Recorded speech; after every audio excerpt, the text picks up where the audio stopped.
ஓம் சிவாய நம. குருவே துணை. கடவுளிடம் இப்படித்தான் பக்தி செலுத்த வேண்டுமா? இப்படித்தான் வேண்டுதல் வைக்க வேண்டுமா? பொதுவாக நாம் கடவுளிடம் வேண்டுதல் என்ற பெயரில் ஒரு வியாபாரம் புரிய முயற்சிக்கிறோம்.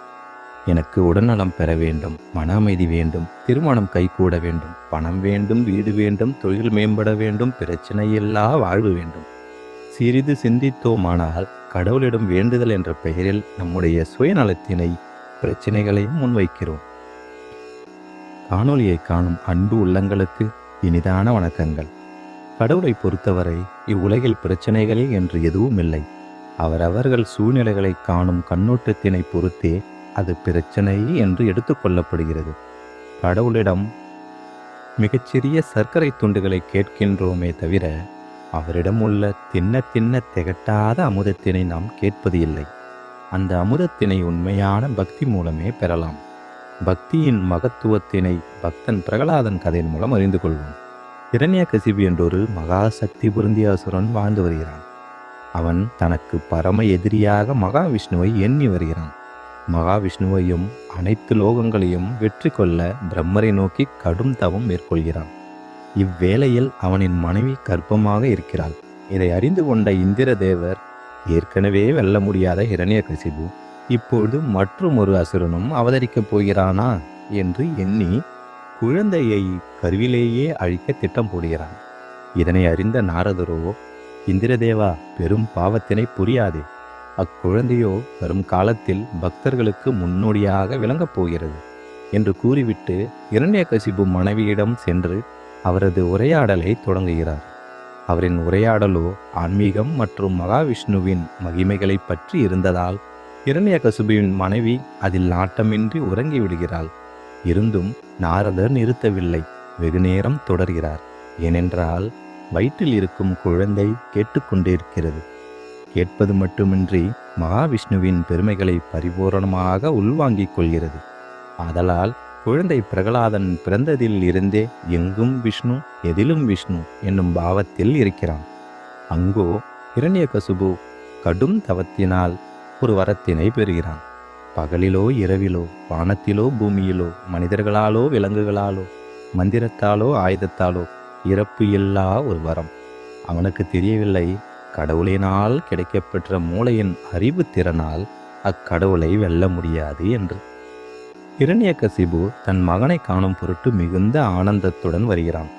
மகிழ்ச்சி வெள்ளத்தில் மகனை வாரி அணைத்துக் கொள்கிறான்.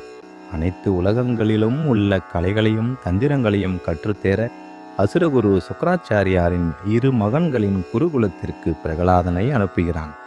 சிறிது கால குருகுலத்திற்கு பிறகு திரும்பிய தன் மகனிடம் இரண்யகசிபு ஆவலுடன் கேட்கிறான், மகனே, என்னவெல்லாம் கற்றுக்கொண்டாய், கூறு பார்ப்போம். அவ்வேளையில் நவதா பக்தி என்னும் இறைவனை நாம் அடையக்கூடிய 9 நிலைகளை அறிந்து கொண்டதாக பிரகலாதன் கூற, கோபம் கொண்ட இரண்யகசிபு குருக்களை கடிந்து கொள்கிறான்.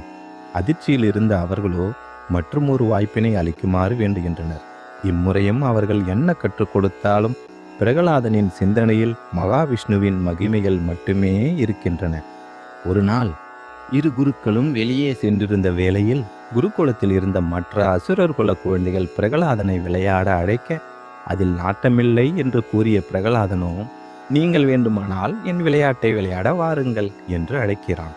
மற்ற அசுரர் குல குழந்தைகள் பிரகலாதனுடன் மகாவிஷ்ணுவின் கீர்த்தனைகளை பாடி ஆட, அங்கு திரும்பிய குருக்கள் கோபம் கொண்டு, இது சரிவராது, பிரகலாதனால் மற்ற குழந்தைகள் கெடுகின்றனர் என்று எண்ணி அவனின் தந்தையிடம் அழைத்துச் செல்கின்றனர். உங்கள் மகனை எங்களால் மாற்ற முடியாது, அவன் மற்ற குழந்தைகளையும் விஷ்ணு பக்தி கொண்டு கெடுக்கிறான் என்று கூற, வெகுண்டு எழுந்த இரண்யகசிபு பிரகலாதனை கொல்லும்படி உத்தரவிடுகிறான். உத்தரவை நிறைவேற்ற பணியாளர்கள் முற்படுகின்றனர். யானையால் கொல்ல முடியவில்லை, பாம்பினால் கொல்ல முடியவில்லை. இரண்யகசிபுவின் தங்கை பிரகலாதனுடன் நெருப்பில் இறங்கியும் கொல்ல முடியவில்லை. இதனை கேள்வியுற்ற இரண்யகசிபு மிகுந்த கோபத்துடன் பிரகலாதனிடம், நீ சதா ஜெபித்துக் கொண்டிருக்கும் அந்த மகாவிஷ்ணு எங்கே இருக்கிறான்? அவனை அழிக்கவே நான் காத்து கொண்டிருக்கிறேன் என்று கூற, அவர் இல்லாத இடமே இல்லை, இதோ இந்த தூணிலும் இருக்கிறார், துரும்பிலும் இருக்கிறார், இந்த தூணில் இருக்கிறானா என்று கூறி தூணினை இரண்யகசிபு உடைக்க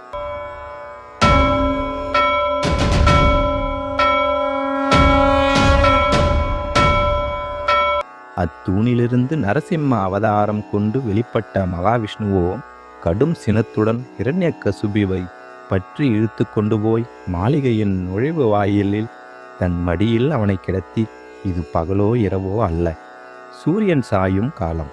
நீ இருப்பது வானத்திலோ பூமியிலோ அல்ல, என் மடியில். எந்த அஸ்திரமும் அல்ல, என் விரல்களின் நகங்களைக் கொண்டு உன்னை கொள்கிறேன் என்று கூறி இரண்யகசிபுவின் வயிற்றை கிழித்து சம்ஹாரம் செய்கிறார். இங்கு நாம் கவனத்தில் கொள்ள வேண்டியது இரண்யகசிபுவின் சம்ஹாரம் அல்ல. இறைவன் எவரையும் எதனையும் அனுக்ஷண நேரத்தில் அழிக்க முடியும். அவரின் கோர மிகுந்த சினத்துடன் கூடிய நரசிம்ம அவதாரத்தினை கண்டு தேவர்கள் கூட அவரை நெருங்க பயந்த வேளையில் பிரகலாதனோ அவரின் பக்கத்தில் எந்தவித அச்சமும் இல்லாமல் நின்றிருக்கிறான். இவர்தான் என் தாயும் தந்தையுமான பரம்பொருள். அவரை கண்டு ஏன் பயம் கொள்ள வேண்டும் என்ற உணர்வோ பிரகலாதனுக்கு. கடும் சினத்தில் இருந்த நரசிம்மரோ பிரகலாதனை கண்டவுடன் சினம் தணிய பெற்றார். பிரகலாதனை தூக்கி, உன் மிகுந்த பக்தியால் பெருமகிழ்ச்சி அடைந்தேன், உனக்கு என்ன வர வேண்டும் கேள் என்றார் நரசிம்மர். இங்கு பிரகலாதனின் பதிலோ நம்மை மெய்சிலிர்க்க வைக்குமாறு இருக்கிறது. இறைவா, பரம்பொருளே, தாமே அனைத்துமாய் விளங்கும் இறைபொருள், அனைத்திற்கும் குருவாகவும் தலைவனாகவும் விளங்குபவர், உங்களிடம் இது வேண்டும் அது வேண்டும் என்று கேட்டால் நான் தங்களின் சேவகனாக இல்லாமல் ஒரு வியாபாரியாக கருதப்படுவேன். பக்தியில் வியாபாரத்திற்கு இடமில்லை. நீங்கள் இப்படி கேட்கிறீர்கள் என்றால் என் பக்தியில் ஏதோ குறை இருப்பதாக நினைக்கிறேன். தாங்கள் என் இதயத்தில் பரிபூரணமாக இல்லையா இறைவா? இதனை கேட்ட நரசிம்மரோ ஆச்சரியத்தில், நான் எவருக்கு காட்சி கொடுத்தாலும் அவருக்கு வரம் ஒன்று கொடுப்பது வழக்கம். ஆனால் இப்பாலகன் வரத்தினை கேட்டால் நான் வியாபாரி அல்ல என்றும் தங்கள் சேவகன் என்கிறான் என்று எண்ணி மௌனத்தில் ஆழ்கிறார். பிரகலாதன் மேலும் தொடர்கிறான். இருப்பினும் இறைவா, தாங்களோ எனது குருவும் தலைவனும் ஆவீர்கள். ஒரு குருவின் கட்டளையை மேற்கொள்வதே சேவகனின் கடமையாகும். ஆகவே தங்களின் ஆணைப்படி நான் வேண்டும் வரம் இதுதான்.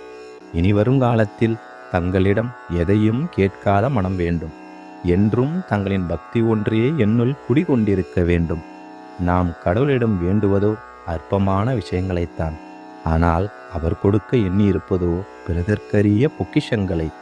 ஏன், அவரே கூட பக்தர்களின் சேவகனாகவும் விளங்குவார். பரம்பொருளை நமக்கு கிடைத்துவிட்டால் வேறு அற்ப பொருட்கள் எதற்கு? எதிர்பார்ப்பு அற்ற சேவை மனைப்பான்மையுடன் கூடிய பக்தி ஒன்றே கடவுளை நமக்கு பெற்றுத்தரும். ஓம் சிவாய நம. குருவே துணை.